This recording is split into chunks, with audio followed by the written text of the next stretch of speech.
meron ka na bang time or situation na ikaw na lang yung nagpaka-bigger person? Pero before talaga, ako yung laging smallest person.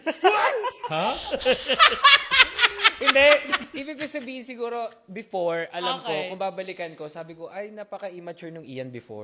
May mga lapses talaga, ganyan. Okay din naman na ma-realize mo yung ganun bagay. So at least nakikita mo din yung sarili mo ngayon, kung paano ka nag-grow, kung paano ka natuto din sa mga ganun.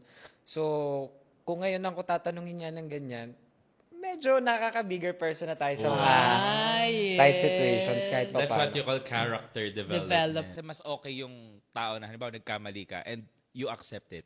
May mga pagkakamali. Lahat naman tayo nagkakamali, di ba? And then you see it, and then you accept it, and then you change. Hindi ako nagkakamali. Perfect ako. Oh, ikaw ba naman? Perfect 100 kang. Perfect 0. Ang body shape. Walang hulma. Ikaw, madalas ka bang bigger person sa mga... Pagkatabi ka. Ikaw yung bigger kasi nga siya yung...